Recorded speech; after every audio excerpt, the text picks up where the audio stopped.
The Book of Exodus, Chapter 1. Now these are the names of the sons of Israel who came into Egypt.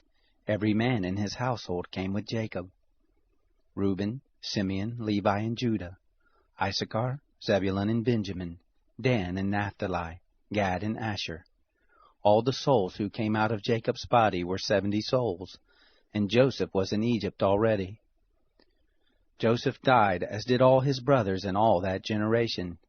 The children of Israel were fruitful, and increased abundantly, and multiplied, and grew exceedingly mighty, and the land was filled with them. Now there arose a new king over Egypt who didn't know Joseph. He said to his people, "Behold, the people of the children of Israel are more and mightier than we. Come, let us deal wisely with them, lest they multiply.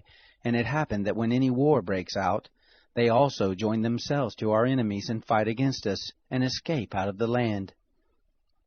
Therefore they set taskmasters over them to afflict them with their burdens.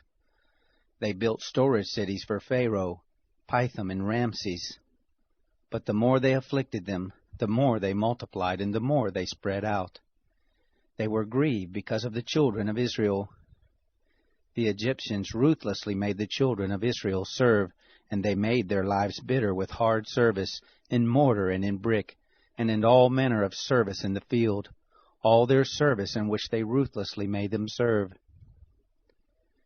The king of Egypt spoke to the Hebrew midwives, of whom the name of the one was Shifra, and the name of the other Puah. And he said, "When you perform the duty of a midwife to the Hebrew women, and see them on the birthstool, if it is a son, then you shall kill him, but if it is a daughter, then she shall live." But the midwives feared God, and didn't do what the king of Egypt commanded them, but saved the baby boys alive.